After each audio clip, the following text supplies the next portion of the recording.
Greetings, hey guys, welcome to my channel. If you're new here, greetings, hi. If not, thank you so much for coming back. My name is Noni, and this channel is actually just about general good vibes. So if you like good vibes, like and subscribe. That's it. That's the intro. As per usual, I have my notes over here on my right. So if you see me looking down, it's because I'm having a look at my notes. And then you can hear I'm a little bit sick, a little bit congested. So forgive me. I hope I'm still articulate. And if you get to the end of the video, please remember to comment your 3 favorite emojis. You guys always have such cute ones. And I love emojis. I am the emoji queen. And people, they agree with me. I am the emoji queen, the original. So,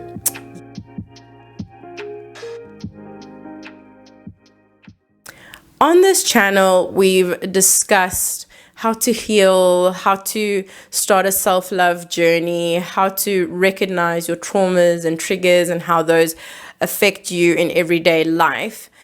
We've then moved on to more practical things. So how to identify your triggers, how to self-soothe, how to stop self-sabotaging, how to become more emotionally independent, how to become an independent thinker, how to use discernment to decide how we are going to show up in the world. What we haven't spoken about is how do we bridge the gap between who we are now and who we want to be. That is to say, that gap between the practical stuff showing up on a day-to-day basis and the inner work we've already done. This is making an identity shift. This is how do we change our outward expression of the work we've already done. So I first wanted to chat a little bit about why you may have not yet made the changes that show up on a day-to-day basis. I wanted to talk about why you don't see any tangible outward expression of the work you've done. I believe that one of the main things is that often we don't understand the language that our brain speaks to us biologically and psychologically. Your brain is always looking for evidence to support what it already knows. Keyword here being evidence.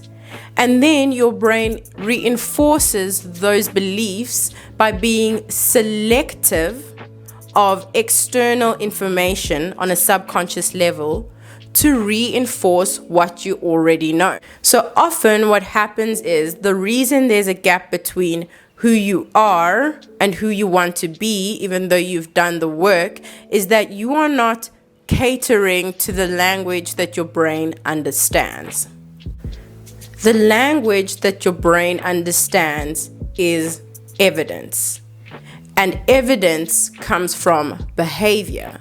If evidence comes from behavior, what that means is that even though you may be doing the work of affirmations, visualizations, etc., which is important in terms of rewiring your neural pathways, your brain still doesn't necessarily have evidence to prove to you that you are the new person that you say you are. Every time you behave a certain way, you are giving your brain evidence that says, yes, this is the behavior, therefore this is who I am. This causes your brain to, in turn, constantly look for that behavior in your life, causing a feedback loop. And so understanding this relationship, this feedback loop, is how we bridge that gap between showing up authentically, where our behavior matches our self-concept. For example, let's say you say to yourself, I would like to wake up earlier every single morning. Yet, every single morning, you press the snooze button. You are casting a vote in the direction that you are not, in fact, an early riser. Right? Your brain only has evidence to show that you are not an early riser. So you're not going to hope and wish and willpower and affirmation yourself into believing and becoming this early riser. Multiple things have to happen here, and these are the steps we are going to discuss. Step 1 is going to be about changing our self-concept, our identity, and using that feedback loop, playing with that feedback loop to then cast votes in the right direction. I'm going to unpack all of this now. Step 1 is to really get clear on your true beliefs about yourself. Let's say your goal is to become an author. And at this very moment, you clock in, you work your 9 to 5, which is cool. But before work or after work, you have no, you don't write. You don't do anything that suggests to your brain that you may or may not be an author. On the first level, we need to work on our self-concept. What do you really believe about yourself? Maybe you believe you're a really bad storyteller, or that you're a bad researcher, or that at some point you'll never amount to being an author anyway. Your self-concept does not match this identity of becoming a writer, an author. So what you need to do is write down your true beliefs about yourself. First step, though, that is the work you need to do, because that identity is not in alignment with an author.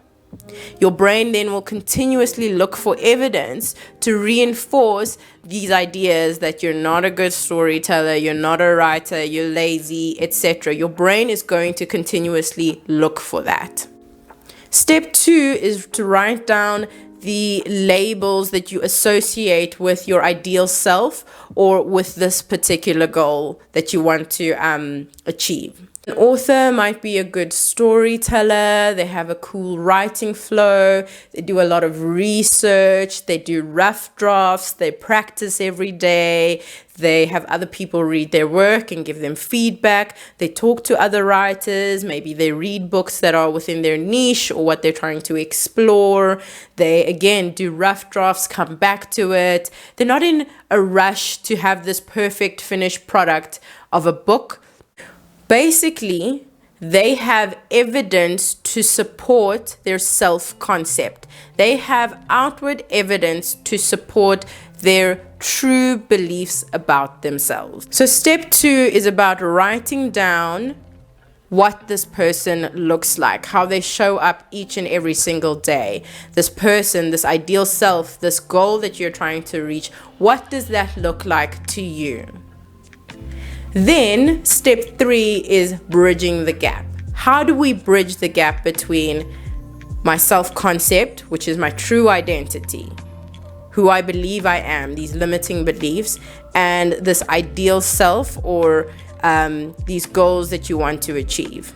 People have this process backwards. They believe that you might believe that you are an author once you've already written a book, but your brain, again, has zero evidence to support this thought. You haven't cast any votes in the direction of this identity. That makes sense. So how do you cast a vote in the right direction? Your brain speaks the language of action. Behavior is your action. The steps you are taking on a daily basis to align with your new self-concept, align with your new identity, align with your new beliefs about yourself. It seems like a lot of admin and a lot of work, which it is. You do have an entire lifetime, by the way, to grow and change, so no need to rush this process. Is that your brain likes to see the evidence, and if you are actively taking the steps, it might be helpful, which is something I do, is like to take a jar or a notebook and make a mark every single time you cast a vote in the right direction. Put a coin in that jar, put a piece of paper in there, a paper clip, whatever you have lying around, and every time you cast a vote in the right direction, you check that. You put that coin in that jar, you put that paper clip there, you make a mark on that paper that says, here is evidence, brain, to support that I am who I say I am, who I believe I am. This is what you can latch onto. My last tip is that you need to let your good days affect you just as much as your bad days affect you. You know, often we let all our bad experiences, bad days fully take the wheel in sort of first deciding our temperament, how we feel and how we talk to ourselves, our self-concept, and then that becomes the outward expression. However, if you take your good days, and these are the days where you have implemented those changes, even if it's just one tiny little change, and you celebrate those, and you really hammer this thought, the fact that look at what I've done to show you, brain, that I am who I say I am. Look at this one thing. Let's celebrate that. Let's look what we've done. This goes against what we usually do.